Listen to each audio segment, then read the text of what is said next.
তিনি বলে, আমার সাথীরা, আখিরাতের যে কয়টা ঘাঁটি, তার প্রথম নম্বর ঘাঁটি হইল কবর। এই কবরে যার সঙ্গে ভালো ব্যবহার হবে, সামনের ঘাঁটিতেও ভালো ব্যবহারের আশা করা যায়। এই জন্য আমি কবর দেখলে সহ্য করতে পারি না। আর তোমার আমার মাকে দাফন করলাম, আমার আব্বাকে দাফন করলাম, আমার আত্মীয় স্বজনকে দাফন করলাম, মাটির গর্ভে রাইখে আসলাম, আবার আইসা যেই কাজ সেই কাজ করলাম, একটু চিন্তাও করলাম না এরকম তো একদিন আসবে যেদিন আমাকেও সাদা 3টা কাপড় দিয়া পেঁয়াজ দিয়া মাথার ভিতরে, মাজার ভিতরে, পায়ের ভিতরে বাঁধ দিয়া প্যাকেট কইরা আমাকেও কবরের ভিতরে এরকম রাইখা আসবে। সেদিন আমার কেউ আপন থাকবে না। নাফরমান ডানের দিকে তাকাইয়া দেখবে মাটি, বামের দিকে তাকাইয়া দেখবে মাটি, নিচে মাটির বিছানা, উপরেতে চাপা মাটি, বাইগা যাইতে পারবা। যাত্রীরা, এ পর্দার আড়ালের মা বোনেরা, ভালো করে মনকে বুঝাও, তারপর কবরে রওনা করো। ওই শুনছেন ডাকাইতের কথা শোনেন, এই খুনি খুনি খুনি রাস্তা দিয়া যায়, দেখে একটা আল্লাহর মাখলুক কুকুর পানির পিপাসায় জিহ্বা বের হয়ে গেছে মরণাপন্ন। ওই আল্লাহর বান্দার দিলের ভিতরে ওই মাখলুকের প্রতি মায়া এসে গেল, সর্বনাশ, এই মাখলুকটা তো পানির পিপাসায় মারা যাওয়ার উপক্রম। ও তাড়াতাড়ি কূপের ভিতর থেকে যে কায়দায় হোক পানি উঠে যখন পান করাইল, আল্লাহ রাব্বুল আলামিন এই আমলের কারণে ওকে মাফ করার ঘোষণা দিয়া দিল। মোহাব্বত করবেন, বিজাতিদের কালচার, হ্যাঁ, এইটা খুব ভালো লাগে। আর আল্লাহ রাসূল সাল্লাল্লাহু আলাইহি ওয়াসাল্লাম সাহাবায়ে কেরামের কালচার, আদর্শ ভালো লাগে না? সংস্কৃতি ভালো লাগে না? এটা তোমার আমার জন্য কপাল পোড়া। কথা ঠিক না? ঠিক বলছি? মানবেন কিনা জানি না, বইলেই যাইতে হবে। যেন মালিকের কাছে বলতে হবে, মালিক আমার আলাইনাইল্লার বালাগ, আমাদের দায়িত্ব পৌঁছে গেতেছিলাম, তোমার বন্ধবান্ধব মানছে কিনা হ্যাঁ জানে, এগুলোকে বসো। কথা ঠিক না বে ঠিক? এখানে আমার মালিকের হুকুম আছে না নাই? অনেক নামাজি নামাজ পড়ে, দাড়িও রাখে, সুন্নাত তরিকায় চলে, পর্দাও করে, হজও করে, ওদিকে ব্যবসার সঙ্গে সুদের সঙ্গে মিশ্রণ করে। আছে না নাই? বাংলাদেশে দরবেশ বাবা নাম শুনে না? দরবেশ বাবা শুনছে? ওরে দাঁড়িয়ে দাঁড়িয়ে ওদিকে সুদ আর সুদ, কথা কয় না? 70-70টার মতো গুনাহ, এর ভিতরে ছোট্ট গুনাহ নাউজুবিল্লাহ ঘৃণা জমাবার জন্যে মায়ের সঙ্গে অপকর্মের চেয়েও ঘৃণিত গুনাহ হলো সুদের গুনাহ। নাউজুবিল্লাহ বলেন। ওদিকে দরবেশ তো হইছে, হ্যাঁ, ওদিকে আল্লাহর হুকুম, আহাল্লাহুল বাইআ ওয়া হাররামার রিবা, তোমাদের জন্য আমি ব্যবসাকে হালাল ঘোষণা করছি, সুদকে হারাম ঘোষণা করছি। টাকা কত লাগে, কত সম্পদ লাগে, বাড়ি কয়টা দরকার, গাড়ি কয়টা দরকার, আজ পর্যন্ত কেউ সম্পদের হিসাব দিতে পারছে? এই হইলে আবার হবে? কথা কয় না? এই বাংলাদেশের বড় ধনী ছিল, মনে আছে? অনেকের খেয়াল থাকার কথা। এই দরকার নাই, নামে বলি না, নাম বলি নাই। বাংলাদেশের এক বড় ধনী বিদেশে যাই চুরি করছে। কি করছে? বাংলাদেশের ভিতরে বড় ধনী বিদেশে যাই চুরি করছে। তখন প্রেসিডেন্ট ছিল মনে হয় জিয়র রহমান। কথা বলছে, আঙ্গুল একটা কাইটেই আনা লাগছে। তাহলে বুঝা গেল বাংলাদেশে বড় ধনী ওর অভাব যায় নাই। আসতে কর, চাহিদার কোনোদিন শেষ নাই। আল হাকুমুত তাকাসুর হাত্তা যুরতুমুল মাকাবির, কোনোদিন শেষ হয় নাই, কোনোদিন হবে না। কথা ঠিক? কিন্তু হালালের ভিতরে তুমি যদি তুষ্টি থাকতে পারো, দেখবা অন্তরে শান্তির কোনো অভাব নাই। জোরে বলেন কথা ঠিক না বেঠিক? ব্যবসা হারাম, সুদ হারাম। হাদিসের ভিতরে আছে সুদখোর ঘুষখোর কেলাহুমা ফিন্নার। ঘুষ দেওয়া অন্যায়, ঘুষ নেওয়া অন্যায়। যে ঘুষ দেয় এবং ঘুষ নেয় দোনোরা জাহান্নামী। কি শুনে খুব খারাপ লাগতে আছে না এবার? হ্যাঁ, আমি বলছি না আল্লাহ রসুল বলছেন? আবার জোরে কান। হ্যাঁ, তাইলে সুদ ঘুষ, এই ওদিকে নামাজ পড়ে রোজাও রাখে, ওদিকে ওই কামও চালায়। কথা ঠিক না? এই আল্লাহর বান্দারা, পর্দা আলাই মা বোনেরা, সামাজিক ব্যাপারে আমার মাওলার কোনো হুকুম আছে না নাই? আরে এক শ্রেণী আমার বাজানরা আছে, নিজে বড় ধনী মানুষ, পাশের গরিব বেচারা ঠিক মতো খাইতেও পারে না, চলতেও পারে না, টাকার অভাবে চিকিৎসাও করতে পারে না। ওদিকে সে চিত্ত বিনোদন কইরা টাকার পর টাকা বাতাসের মতো উড়ায়। আছে না নাই? তুমি ভালো করে যাই না রাখো।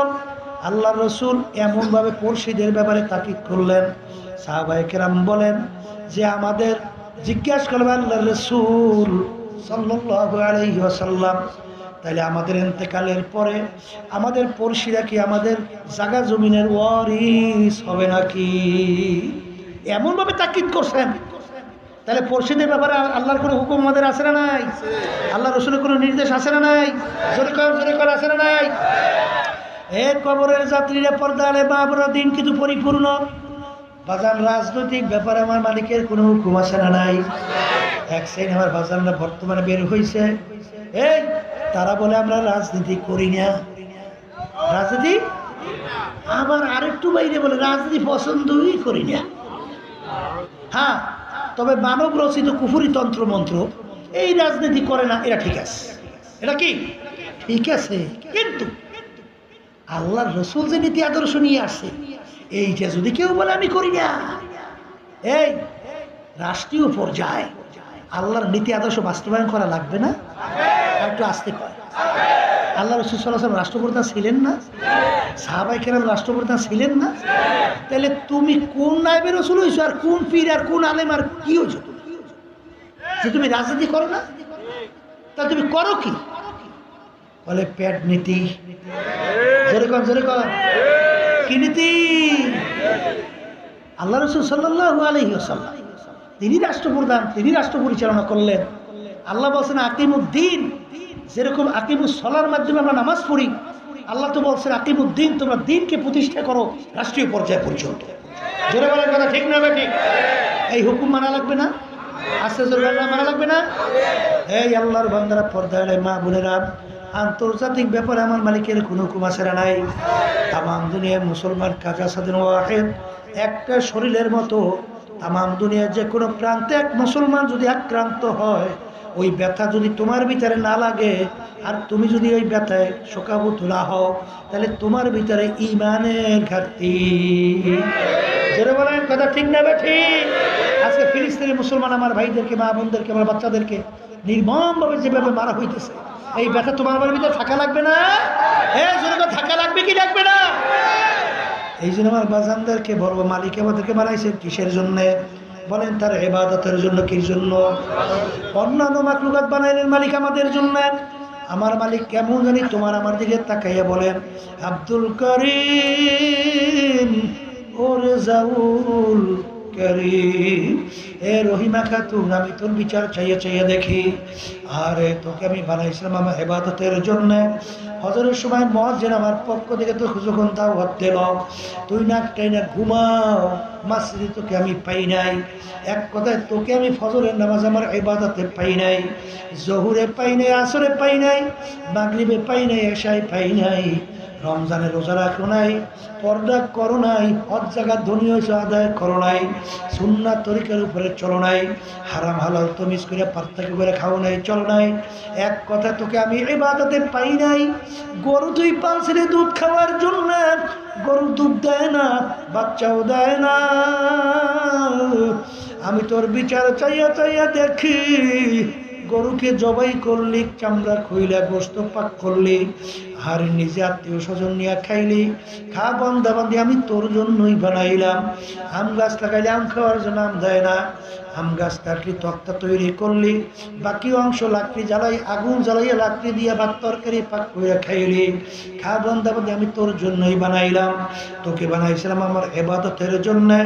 যখন তোকে আমার ইবাদতে পাই নাই, এখন তোর বিচার তুই কর, তোকে আমি কোন কাজে লাগাবো? এ দুনিয়াদার পাগল আমার বাবারা, আমার মালিক বলেন তোকে অন্য মানুষ জবাই কইরা খাবে, তাও তো আমি জায়েজ রাখলাম না, এখন তোকে আমি কোন কাজে লাগাবো? আমার একটা কাজ আছে, আমার একটা চুলা আছে, ওই চুলার নাম হলো জাহান্নাম। আল্লাহ আপনি আমাকে আমাদের সবাইকে মাফ করে দিন। এই ইমানদার যারা ইমান আনছো তাদের কাছে বলতেছে, আমার মালিক বলতেছেন নারুল্লাহিল মুকাদাতুল্লাতি তাত্তালিউ আলাল আফইদা, আমার মালিক বলেন ওয়াকুদুহান নাস ওয়াল হিজারা উইদ্দাত লিল কাফিরিন, আমি জাহান্নামের আগুন জ্বালাবো মানুষ এবং পাথর দ্বারা। এ আল্লাহর বান্দারা, পর্দার বোনেরা, আমার আব্বাজান রহমাতুল্লাহ আলাইহি বলতেন, যেই মামলার তদবির নাই তার খালাস নাই। সাহাবায়ে কেরামদের ইতিহাস পড়িয়া দেখো, আল্লাহর ওলিদের ইতিহাস পড়িয়া দেখো। আরে আল্লাহু আকবার, আল্লাহু আকবার। ওমর ফারুক রাদিয়াল্লাহু তাআলা আনহু অনেক সময় রাস্তা দিয়ে হাঁটতো, ভেজা কুটা নাড়া হাতের ভিতরে উঠাইয়া তাকাইয়া কান্ত, দুই চোখের পানি ছাইরা কান্দ, আর ফেজা কুটা নাড়াকে লক্ষ্য কইরা বলেন, ও ফেজা কুটা নাড়া, তুমি আমার চেয়ে অনেক ভালো, আরে তুই মাটির সঙ্গে মিলা যাবি, তোর বেহেশত নাই, জাহান্নামও নাই, মালিকের সামনে দাঁড়ায় তোর কোনো হিসাব নিকাশ নাই। আমি অমর মানুষ, মালিকের সামনে দাঁড়াইয়া হিসাব দেওয়া লাগবে। যদি খোদা না খাস্তা আমি হিসাব নিকাশ ঠিক মতো দিতে না পারি, আমি অমর ওই জাহান্নামের আগুন কেমনে সহ্য করব? এই কথা বলে আর দুই চোখের পানি ফালাইয়া কান্দে, কানতে কানতে গাল মোহরে দাগ পইরা গেল। বাজান রে, এ পর্দার আড়ালের মা বোনেরা, ওদিকে তুমি আর আমি গুনার পর গুনাহ কইরা যাইতেছি, ওই চিন্তা একটু চোখেও পানি নাই, আর বাজান একটু মাপ চাওয়ারও চিন্তা নাই। সবসময় মন কি বুঝে মন, যেই মামলার তদবির নাই ওই মামলারও কিন্তু খালাস নাই। সাহাবায়ে কেরামদের ইতিহাস পড়িয়া দেখো, ওসমান গনি রাদিয়াল্লাহু তাআলা আনহু অনেক সময় কবর দেখলে এমন অজরে কান্না শুরু করত, দাঁড়ানো অবস্থায় ঠাস করে বইসা পড়ত। লোকেরা বলে, হুজুর কবর দেখলে এরকম কেন অস্থির হইয়া যান? তিনি বলে, ও আমার সাথীরা, আখিরাতের যে কয়টা ঘাটি, তার প্রথম নম্বর ঘাঁটি হইল কবর। এই কবরে যার সঙ্গে ভালো ব্যবহার হবে, সামনের ঘাঁটিতেও ভালো ব্যবহারের আশা করা যায়। এই জন্য আমি কবর দেখলে সহ্য করতে পারি না। আর তুমি তোমার আমার মাকে দাফন করলাম, আমার আব্বাকে দাফন করলাম, আমার আত্মীয় স্বজনকে দাফন করলাম, মাটির গর্ভে রাইখা আসলাম, আবার আইসা যেই কাজ সেই কাজ করলাম, একটু চিন্তাও করলাম না এরকম তো একদিন আসবে যেদিন আমাকেও সাদা তিনটা কাপড় দিয়া, পেঁয়াজ দিয়া, মাথার ভিতরে, মাজার ভিতরে, পায়ের ভিতরে বাঁধ দিয়া প্যাকেট কইরা আমাকেও কবরের ভিতরে এরকম রাইখা আসবে। সেদিন আমার কেউ আপন থাকবে না। নাফরমান ডানের দিকে তাকাইয়া দেখবে মাটি, বামের দিকে তাকাইয়া দেখবে মাটি, নিচে মাটির বিছানা, উপরেতে চাপা মাটি, বাইগা যাইতে পারবা না। এ দুনিয়াদার পাগল আমার বাবারা, ওই দিন রাত্রির জন্য অপেক্ষায় থাকো, আর মনকে ডাক দিয়া বলো, এমন ঘরে যাইতে হবে যেই ঘর নাই বাতি, এমন ঘরে থাকতে হবে যেই ঘরে নাই সাথী। এ দুনিয়াদার পাগল আমার বাবারা, যেই মামলার তদবির নেই তার কিন্তু খালাস নাই। আমার আব্বাজান রহমাতুল্লাহি আলাইহি তার কথা শুনছিলাম, তিনি বলছিলেন দাদাজানের কথা, ইন্তেকালের আগে আগে চোখের উপরে বইসে পাশেই কবরস্থান, তাকাইয়া তাকাই পোলাপানের মতো আউ করিয়া চিল্লাইয়া কান্দে, আর দুই চোখ দিয়া বাইয়া বাইয়া টপ টপ করিয়া পানি পড়ে, আর করুণ সুরে মাওলার দিকে ফিরা করুণ সুরে ডাক্তার বলে, এ আমার মালিক,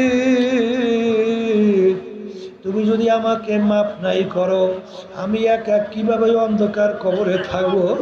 মালিক তুমি আমাকে দয়া করে মাপ করো, যাদের জীবনটা আমার মাওলার রাস্তায় কাটাইয়া দিল, এখন মৌতের আগেও তার মন মানে না, কিভাবে অন্ধকার কবরে একা থাকবে?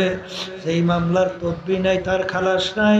বাজান আল্লাহ রাসূল সাল্লাল্লাহু আলাইহি ওয়াসাল্লাম অনেক সময় এমনভাবে কাঁদতেন, হাদিসের ভিতরে আছে কান্নাহু তল্লুন, মনে হয় যেন হালকা বৃষ্টি পড়তেছে। কই তোমার আমার চোখে কেন পানি নাই? তোমার আমার কেন চিন্তা নাই? চোখে যদি পানি না থাকে জাহান্নামের আগুন ঠান্ডাও হবে না। আল্লাহ রাসূল বলেন, মান বাক্কা মিন খাশিয়াতিল্লাহ হারামাল্লাহু তিলকা আলা আইনা আলান নার, যেই চক্ষু মাওলার ভয় কাঁদবে, ওই জাহান্নামের আগুন ওই চোখের জন্য হারাম হইয়া যাবে।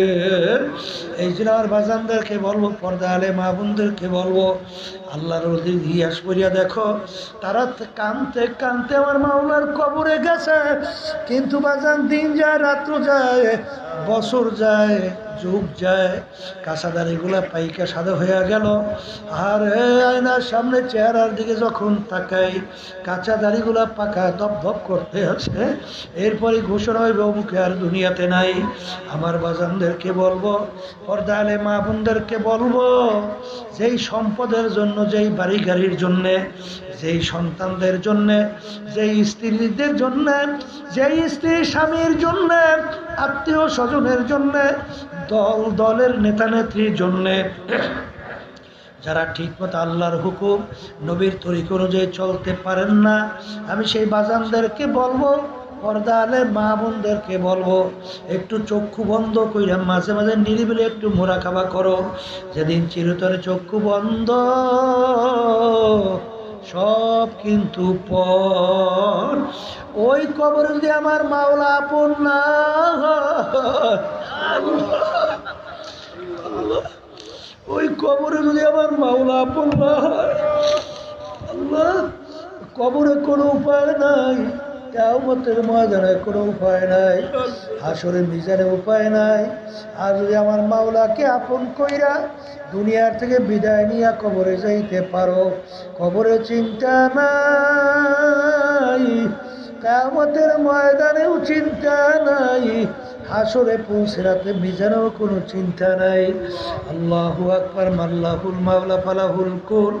এই জন্য আমার বাজানদেরকে বলবো, পর্দা আলে মা বোনরা যারা শুনতেছে, চরমনায় নমুনার মাহফিল 3 দিন আজকে শেষ। বাজার আবার মাহফিল আসবে, আবার দেখা হবে, বহু দূরের কথা। আমার মালিক যখন নিয়ে আসছে, আমার মাওলা বড় দয়ার মাওলা, আমার মাওলা বড় মায়ার মাওলা। যদি পাহাড় পরিমাণে গুনাহ হইয়া থাকে, আর 2 চোখের পানি চাইরা যদি মালিকের কাছে মাপ চাওয়ার মতো চাইতে পারো, আমার মালিক শুধু মাফ করবেন তাই না, তোমার আমার গুনাহকে নেকের দ্বারা পরিবর্তন কইরা দিবে। হাজার আজকে যখন মালিক নিয়ে আসছেন মাহফিলে, খালেস তওবা কইরা বাড়ি যাও, কারণ আমার মাওলা তো তোমার আমার দিলের দিকে তাকাইয়া আছে। বাজান আশায় থাইকো না, বাকির নাম কিন্তু ফাঁকি। হে আমার যুবকরা, হয়তো অনেকে মনে করতে পারো হুজুর বুড়া হয়ে নাই তারপর তওবা করব। হে আমার যুবক বাবারা, তোমার যে কত অল্প বয়সের যুবক দুনিয়া থেকে বিদায় নিয়ে কবরে গেছে কি যায় নাই, তুমি বুড়া হবে এরকম গ্যারান্টি কোথায় পাইলা?